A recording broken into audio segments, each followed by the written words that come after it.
शहर का यह पंक्ति आलोक चले शिव की ओर इस विषय पर अपनी बात अपनी भावनाओं को लोगों के बीच में उतार रहे बरखा देवी हमारे आपके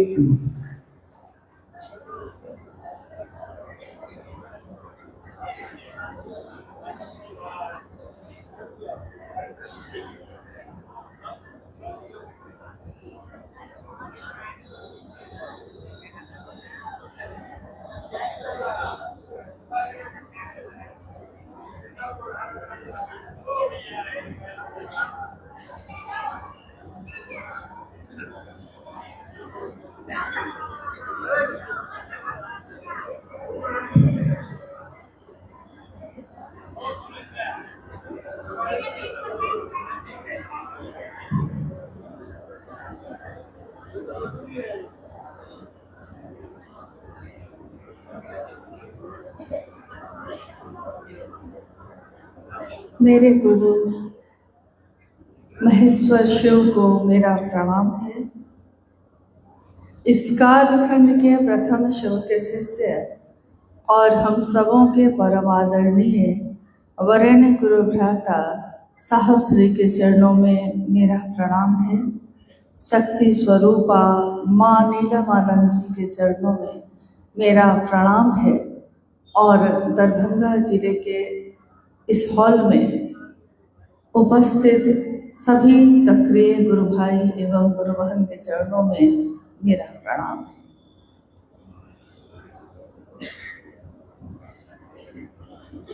हमारा सौभाग्य है कि अपने गुरु शिव के लिए यहाँ आने का मौका मिला है। आप लोगों के बीच बैठकर अपने गुरु अपने साहब दीदी के बारे में बात करने का मौका मिला है। महागुरु महादेव, जगत गुरु महादेव आज हमारे आपके गुरु हैं। हम गर्व से कहते हैं मेरे गुरु हैं शिव, लेकिन जिनके कारण कहते हैं, जो मूल कारण है इसके, इस कालखंड में महादेव की बात शुरू करने वाले गुरु और शिष्य की परंपरा में एक नए हिमालय को गढ़ने वाले हम सभी शिव शिष्यों का मन कृतज्ञ है अपने उन साहब के लिए जिनके कारण महादेव आज मेरे और आपके हो सके। महादेव शिव, इनकी पूजा तो अति प्राचीन काल से होती आई है।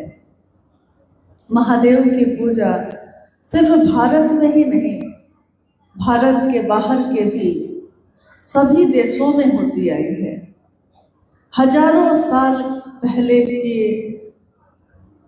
शिवलिंग जो है, विशाल शिवलिंग कभी अफ्रीका की खुदाई में मिलते हैं। जब सभ्यता खत्म होती है और इतने वर्ष के बाद उसकी खुदाई होती है, उसमें भी शिव के प्रतीक मिलते हैं। तो इस दुनिया में शिव के प्रतीक तो मिलते रहे हैं, शिवलिंग के रूप में पूजा होती आई, क्योंकि एकमात्र ऐसे देवी या देवता जिनकी सिर्फ मूर्ति नहीं बनी, जगत के लोगों ने ये भी अनुभव किया कि वो जिनकी हम मूर्ति तो बना सकते हैं, तस्वीर तो बना सकते हैं, लेकिन अंततः उनसे ही मिलना है, उनके उस स्वरूप से जिसका कोई आकार नहीं।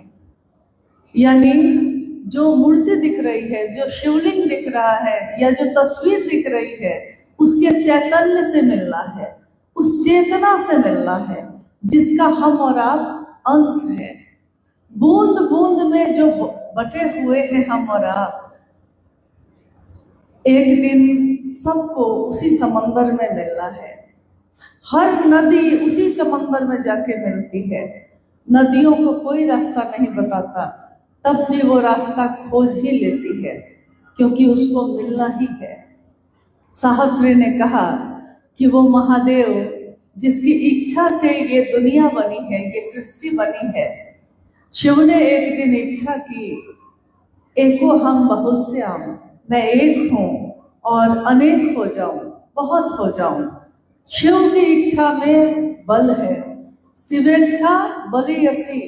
शिव की इच्छा में इतना बल है, इतना बल है कि मात्र इच्छा से सृष्टि बनती है, रहती है और टूट जाती है। कितनी दुनिया, कितनी पृथ्वी ऐसी बनती होगी, रहती होगी और टूटती होगी, हमको तो खबर भी नहीं, क्योंकि हमारी आंख तो इतनी ही दूर तक देख सकती है, हमारे कान इतनी ही दूर तक सुन सकते हैं।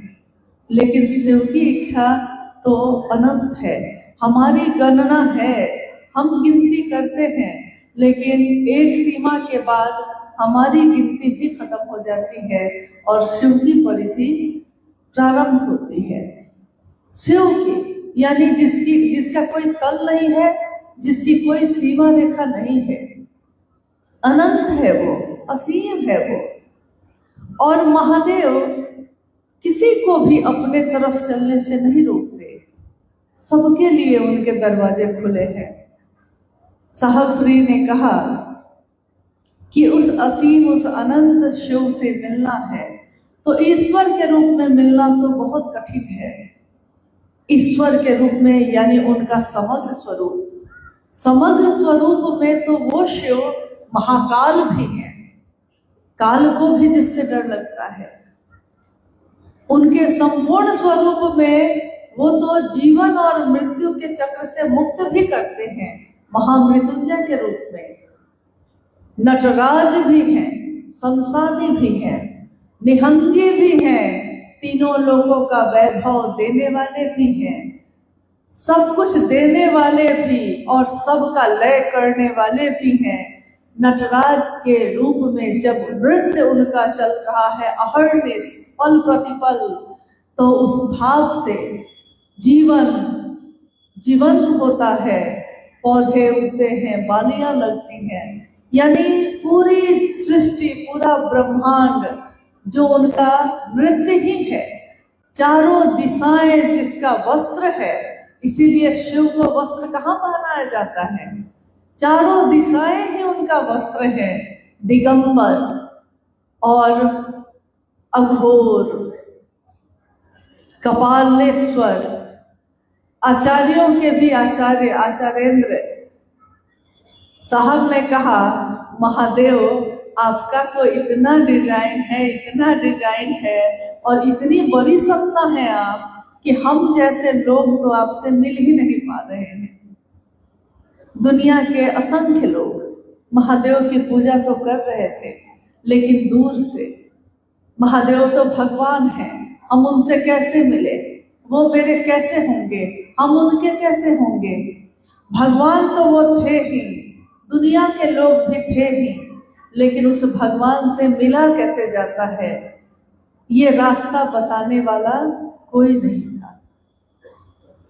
क्या विधि है, शिव हो उतरब पार, कौन विधि ना, किस विधि से उस पार उतरेंगे, विधि बताने वाला कोई नहीं।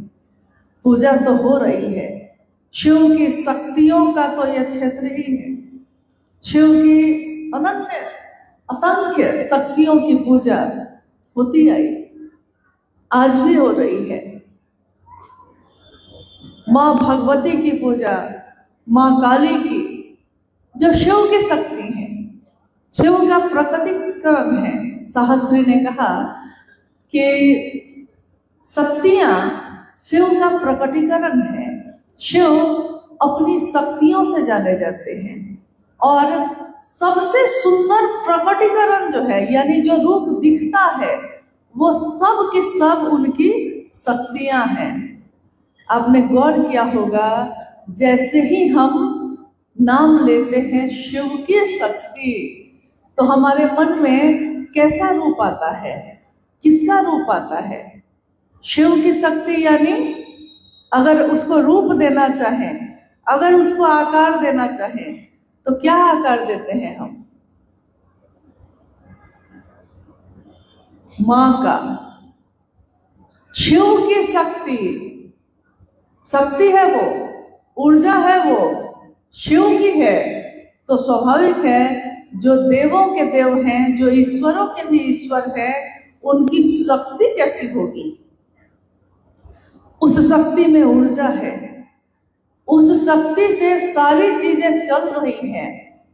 और हमारे जगत में तो अगर शक्ति मिले तो सबसे पहले अहंकार होता है, सबसे पहले अकर होता है। शक्ति है यानी अहंकार है।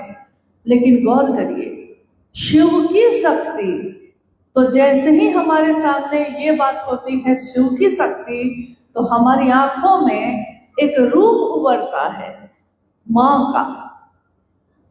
शिव की शक्ति माँ का स्वरूप होती है, इसीलिए उसमें करुणा है, उसमें ममता है, पिघलने की विधा है। कहाँ अहंकार है? समस्त शक्तियों से जो संचित है उनमें कोई अहंकार नहीं। वो तो माँ का रूप है, वो तो अपनी गोद में बैठाने वाली, वो तो अपनी ममता से पल्लवित पोषित करने वाली है। स्वाभाविक है जो शिव का होगा, शिव के पास होगा, धरती पे भी तो वही होगा। अगर शिव माँ न हो तो धरती पे कौन माँ है? अगर शिव पिता नहीं तो धरती पे कौन पिता है? अगर शिव में समस्त स्वरूप नहीं तो वो रूप धरती पे कैसे हो सकता है? समस्त रूप जो धरती पे है शिव से ही निकले हुए। तो वैसे ही वही चीज, वही आचरण, वही स्वभाव धरती पे भी हमारी आंखों ने देखा। आप में से कुछ लोगों ने उसका साक्षात सशरीर भी दर्शन किया है। शिव के शिष्य साहब हरिंद्रानंद जी का, ममतामयी मां नीलमानंद जी का, शिव के शिष्य, उनका एक रूप है ये धरती पे। उनके और रूप भी धरती पे रहे हैं। जब साहब श्री हरिंद्रानंद जी का जन्म हुआ इस धरती पे 31 अक्टूबर 1948 की वो तिथि थी। दिन दीपावली का था। जो जगत में सुविधा सम्मान मिलता है लोगों को, वो उनको उपलब्ध था, वो थी उनके घर में। जब वो बड़े हुए हैं तब भी सारी सुविधा थी, किसी चीज की कमी नहीं। बस उनके पिता ने तो इतना ही चाहा था, उनकी माँ ने इतना ही चाहा, जैसे हम और आप चाहते हैं कि मेरा बेटा अच्छा बने, पढ़ के कुछ अफसर बने, मेरी बेटी कुछ बढ़िया काम करे, मेरा सर ऊंचा हो जाए। तो बढ़िया काम मतलब हम समझते हैं कि कलेक्टर बन जाता, डॉक्टर बन जाता, इंजीनियर बन जाता। लेकिन कोई नहीं चाहता, कोई नहीं चाहता। अघोरेश्वर के रूप में पूजा करता है लेकिन खुद नहीं चाहता कि मेरा बच्चा अघोरी बन जाए, ये कोई नहीं चाहता। महादेव की पूजा करता है लेकिन महादेव के उस सौम्य रूप को अपनाना चाहता है जिसको देखकर खुशी मिलती है, आनंद मिलता है। तो हम उमापति के रूप में पूजा करते हैं, हम गृहस्थों के साकार आदर्श के रूप में पूजा करते हैं। लेकिन रौद्र रूप जहाँ नहीं आता है वहाँ हम पूजा तो करते हैं भय से, प्रेम से, लेकिन ये नहीं चाहते कि मेरे घर में भी ऐसा हो जाए। नहीं। तो उस दिन साहब और दीदी का जो जीवन जो हम सुन रहे हैं अभी, साहब के जीवन में उनके माता और पिता की जो भूमिका है जैसा सबका होता है। उनकी माँ ने कहा उनको, जब 12 साल की आयु में वो शमशान जाने लगे तो आस पड़ोस में सब जगह से शिकायतें आने लगे। लोग कहने लगे कि आपका बेटा तो बिगड़ गया, बर्बाद हो गया, अघोरी हो गया, शमशान जाता है। माँ और पिता दोनों को काफी चिंता हुई। तो उनकी माँ ने कहा था उस दिन, ये घटना ऐसा नहीं कि आज पहली बार हम लोग बता रहे हैं, इस घटना को तो स्वयं साहब श्री ने ही कहा, आओ चले शिव की ओर में बहुत सारी बातों का जिक्र किया। अनमिल आखिर में जो घटनाएं उनके जीवन की है, इस एक घटना का जिक्र उसमें भी है जो लिखवाया था उन्होंने। 12 साल की आयु है, 13वें वर्ष में अभी गए हैं, शमशान साधना में मन लिप्त हो गया है, घर में खोपड़ी लेके आने लगे हैं। कल्पना कीजिए सिर्फ। और उनकी माँ कह रही है बरकू, मतलब अपने पुत्र को, बरकू आपके पिता आपको अफसर बनाना चाहते हैं, पदाधिकारी बनाना चाहते हैं। आप नहीं पढ़िएगा, आप कुछ नहीं बनिएगा तो आपके और भाई बहन क्या करेंगे? आप बड़े हैं ना, आपको देख के ही तो छोटे भाई बहन भी काम करेंगे। तो बरकू, लोग कहते हैं कि आप शमशान जाने लगे हैं, लोग आपको देखते हैं, कहते हैं कि आपका बेटा बर्बाद हो गया है, अघोरी हो गया है, और मुझको एक माँ को बहुत तकलीफ होती है कि आप ऐसा क्यों हो गए हैं। साहब जो 13वें वर्ष में अभी प्रवेश किया है उन्होंने, 13 वर्ष भी नहीं है, अभी तो प्रवेश ही किया है, 12 वर्ष ही मान लीजिए। और उस बच्चे ने अपनी माँ से उस दिन कहा, अद्भुत है ये संकल्प, ये बात जो अपनी माँ के सामने उन्होंने उस दिन कही। उन्होंने कहा कि माँ, मेरे स्कूल में मेरे शिक्षक बताते हैं कि परमात्मा होते हैं, या ये दुनिया इसी का रूप है। जब हम लोग बातचीत करते हैं, लोग कहते हैं कि इंसान जो जन्म लेता है वो भगवान के पास से आया है। हमारे घर में कोई बच्चा आता है तो हम कहते हैं भगवान के पास से आया है। जब वो गोद में खेलता है, हंसता है अचानक, तो हम लोग कहते हैं कि भगवान से बात कर रहा है। देखिए ना, भगवान से बात करता है, हंस रहा है, सोया हुआ है और सोए हुए में भी मुस्कुरा रहा है। तो कहते हैं कि भगवान के पास से आया है। जब जीवन को जी लेता है, एक दिन उस शरीर की मौत होती है, तब भी दुनिया के लोग यही कहते हैं कि भगवान के पास चला गया। इंसान भगवान के पास से आता है और भगवान के पास ही चला जाता है। माँ, मैं सोचता हूँ कि वो भगवान इंसान के पास क्यों नहीं आता है। मैं लाऊंगा माँ, भगवान को इंसान के पास लाऊंगा। बालक हरिद्रानंद जी उस दिन कह रहे हैं अपनी माँ से। उनकी माँ स्तब्ध होकर देखती रह गई, क्या बोलता है ये, भगवान को लाएगा इंसान के पास। और देखिए कैसे उनके जीवन की घटनाएं बढ़ती गई। और एक दिन ऐसा हुआ कि युवावस्था में वो पहुंचे जब, तब तक 14 वर्ष बीत गए। 14 वर्षों में साहब श्री ने कितने लोगों को अपना गुरु बनाया।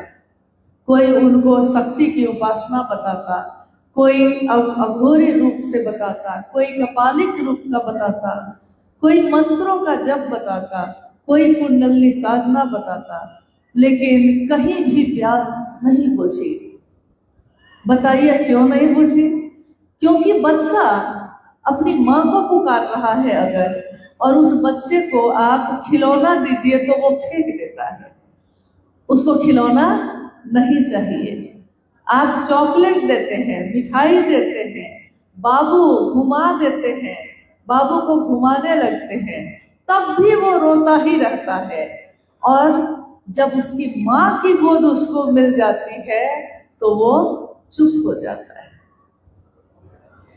जब उसके मन में ये है कि मुझको सिर्फ माँ चाहिए, मन में ये है, लेकिन बच्चा तो बोल नहीं पा रहा, बच्चा बता नहीं पा रहा।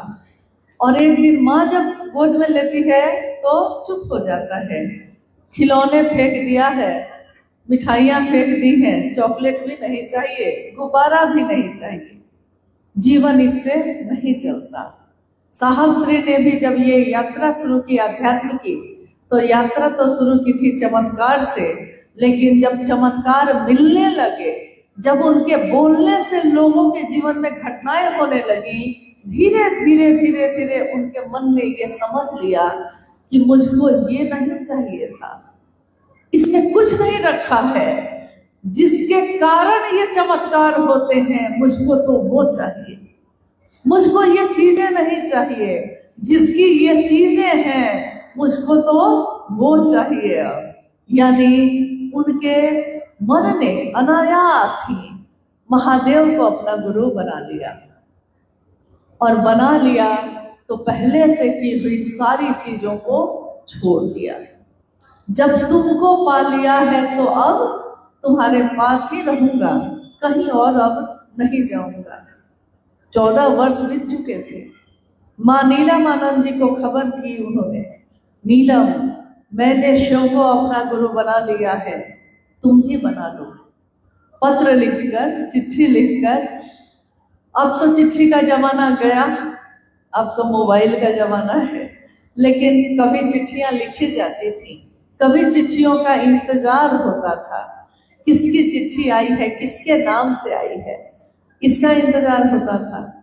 तो साहब की चिट्ठी जब माँ को मिली, जब वो मनातू में थे उस समय, तो उनके हृदय को एक पत्नी के रूप में भी और एक सहयात्री जीवन की जो वो बनी थी, इस रूप में भी, साहब की सबसे अच्छी मित्र के रूप में भी उनके मन को ठंडक हुई कि चलिए, मेरे पति को, मेरे साहब को एक ठौर मिल गया, रुक गए, वो ठहर गए, अब कहीं नहीं जाना है।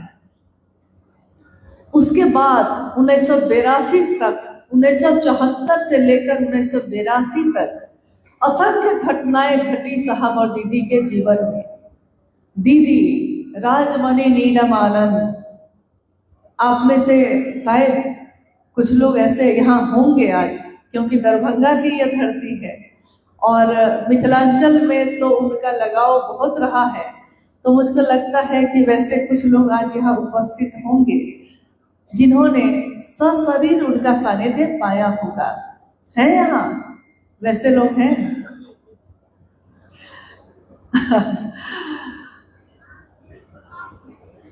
यानी उन्होंने इस रूप को देखा है, भगवती के उस रूप को जिसमें वो करुणामयी है, वो ममतामयी है, सब पे अपना सब कुछ लुटाने वाली है। जन्म तो उनका मनातूगढ़ में हुआ था, एक राज परिवार की बेटी जो कीमती वस्त्रों से और गहनों से लदी हो, और जब साहब के जीवन में आई है, साहब श्री ने शिव को अपना गुरु बना लिया और माँ नीलम आनंद जी के वो कीमती वस्त्र साधारण वस्त्रों में बदल गए। सड़कों पे चलने लगी, अखबार बिछाकर बस का इंतजार करने लगी, जबकि विदेशी गाड़ी तो घर में रखी थी। चाहती तो उस पे बैठ के आती, चाहती तो बनारस की बनी हुई साड़ी जिसमें सोने और चांदी के तारों से काम किया हुआ उनकी अलमारी में रखा था, वो पहन के बैठती। लोग उनसे प्रभावित होते, लेकिन ऐसा उन्होंने नहीं किया। ये वो दौर था, ये वो समय था जब साहब और माँ नीलम आनंद जी ने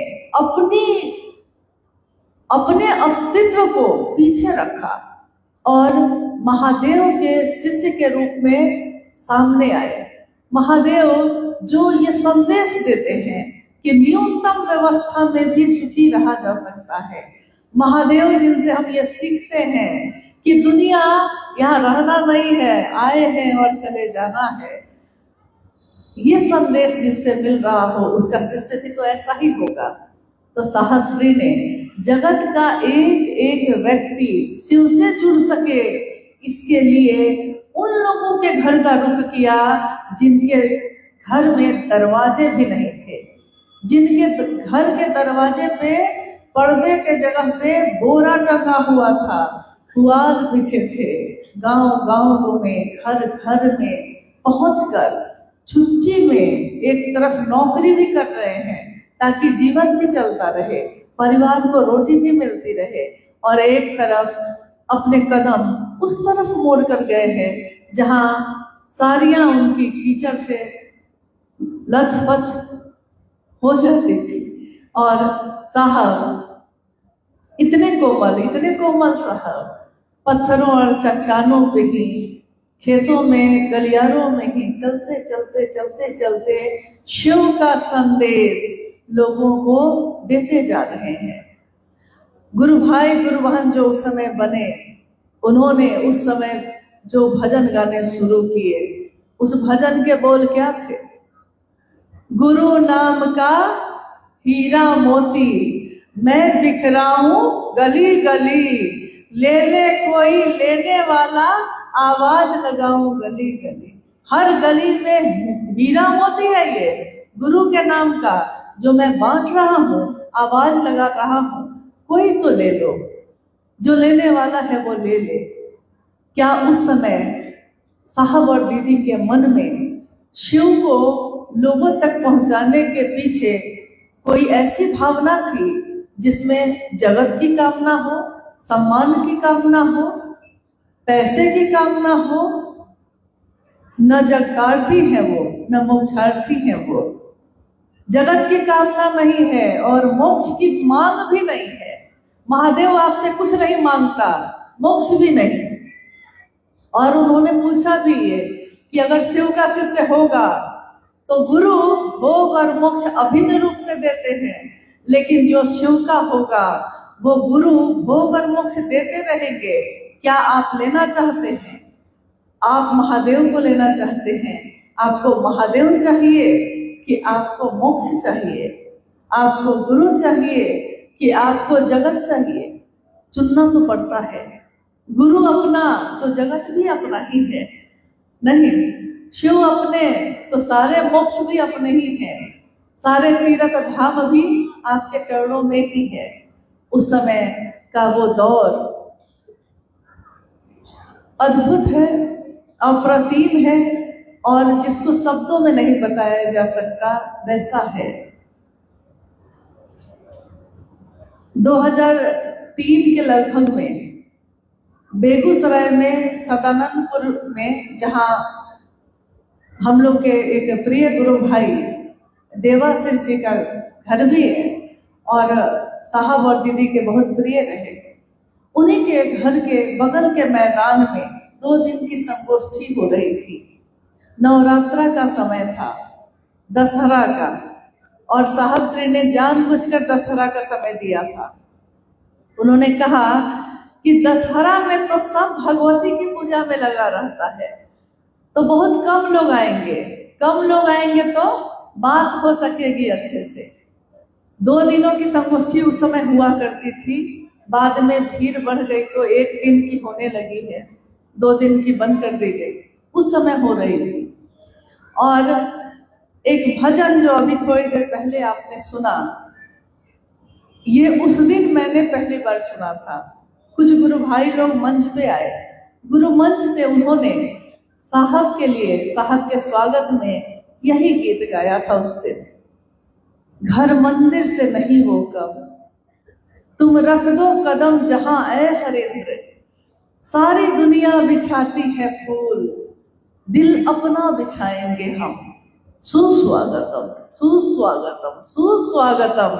दुनिया फूल बिछाती है वो तो मुरझा जाता है, दुनिया चढ़ावा चढ़ाती है वो तो क्षणभंगुर है, खत्म हो जाता है, लेकिन जिसके लिए दिल ही बिछा दिया है किसी ने, अब उसमें कब क्या मुरझाएगा? क्या दिल मुरझा जाएगा? क्या दिल पे धूल की परत चढ़ जाएगी? दिल ही बिछा दिया है। साहब ने हंसते हुए कहा कि बताओ, मैंने कहा महादेव के लिए दिल बिछाना? देखो नीलम, माँ बैठी थी बगल में, उन्होंने कहा देखो नीलम, मेरे लिए ही दिल बिछाने लगा। माँ ने कहा कि आपने मिलवाया है, इसलिए आपके लिए दिल बिछाते हैं, नहीं तो कौन किसके लिए दिल बिछाता है? जब हम लोग लौटे बातचीत में, साहब ने कहा कि कबीरा जब हम पैदा हुए, जग हंसा हम रोए, ऐसी करनी कर चलो ऐसी करनी कर चलो, हम हंसे जग रोए। और जिस दिन साहब शिवलीन हुए, गुरु बहनों ने, गुरु भाइयों ने अपने आंचल से, अपनी गमछी से उस रास्ते को, उस रास्ते की सारी धूल को पोंछ दिया। ये कौन है जो हमारे जीवन में आए?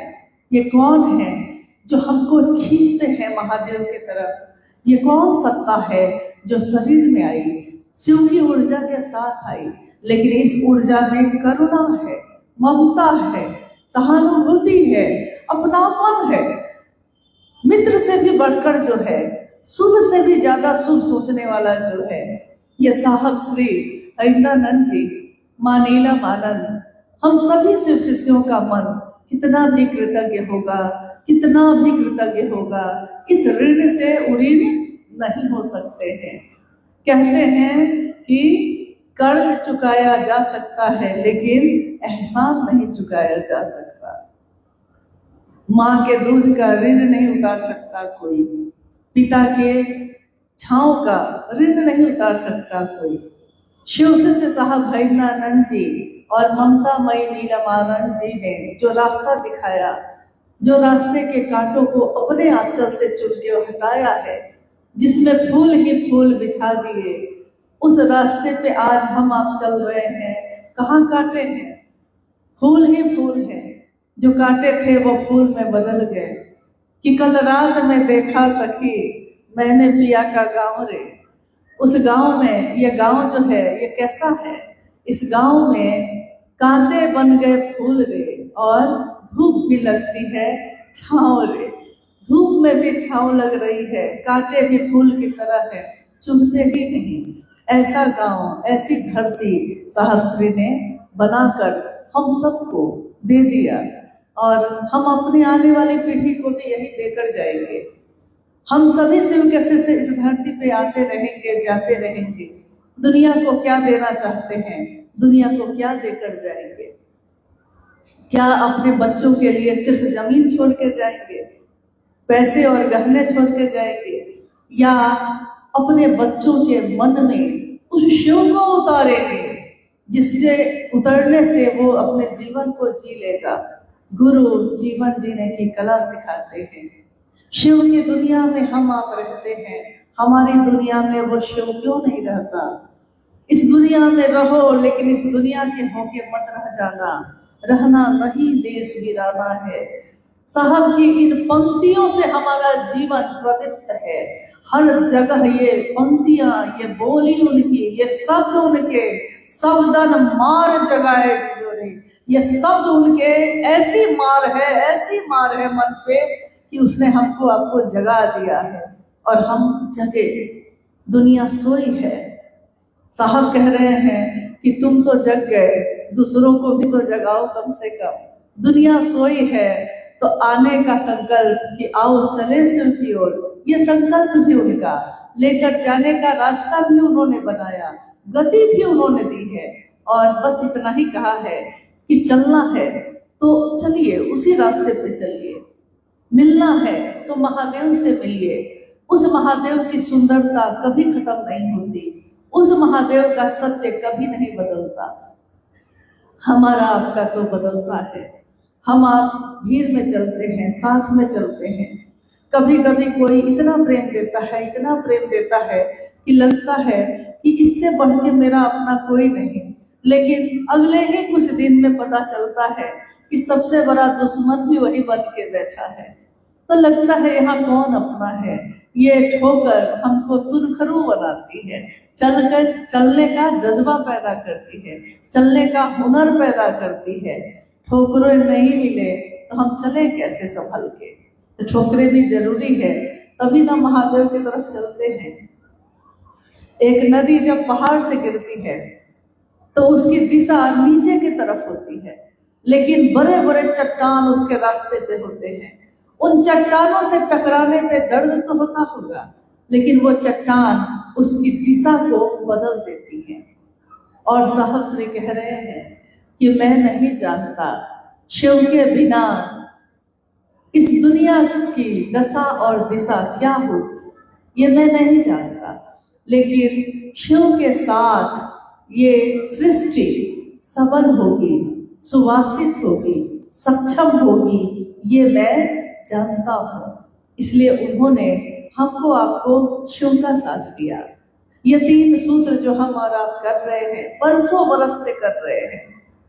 कोई 20 साल से कर रहा है, कोई 30 साल से कर रहा है, किसी ने आजकल में करना शुरू किया है। परिणाम सबके जीवन में एक जैसे है। गुलाब के का फूल मसलने पे भी सुगंध ही देता है। शिव को से दया मांगिए, शिव की चर्चा करिए, शिव से प्रणाम करने का तरीका जानिए, तो परिणाम तो शिव ही मिलेंगे। तीनों सूत्रों से शिव ही मिलते हैं। इन 3 सूत्रों में साहब श्री ने कहीं अपना नाम नहीं लिखा। लेकिन हम लोग अगर कोई काम करें तो हम सबसे पहले अपना नाम बताने लगते हैं। मैंने किया, मेरा क्षेत्र, मेरी दुनिया, मेरा जिला। लेकिन साहब श्री ने जब किया तो उन्होंने तो 3 सूत्रों में अपना नाम भी नहीं लिखा। जानते हैं क्यों नहीं लिखा?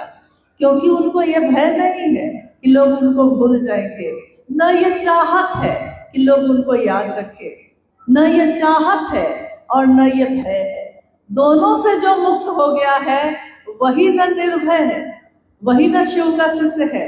महादेव को क्या मतलब कि दुनिया उनको प्यार करती है कि अपमान करती है। महादेव और महादेव के गण भी महादेव जैसे ही होंगे, महादेव के शिष्य भी, उन्होंने मान और अपमान दोनों एक जैसा ही स्वीकार किया है।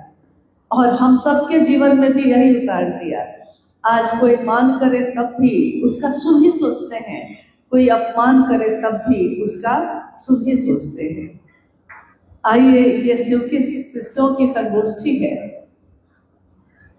तो थोड़ी भावना उमड़ जाती है और समय बढ़ जाता है। क्या पता जीवन का, इस जीवन का कौन सा क्षण अंतिम हो, कोई नहीं जानता। हर पल को ऐसे जीना है कि लगे कि जैसे ये अंतिम है। क्या पता इसके बाद महादेव की ये बात कब हो, कहाँ हो, कैसे हो। जीवन रहा तो महादेव की बात धरती पे होगी और जीवन से जाए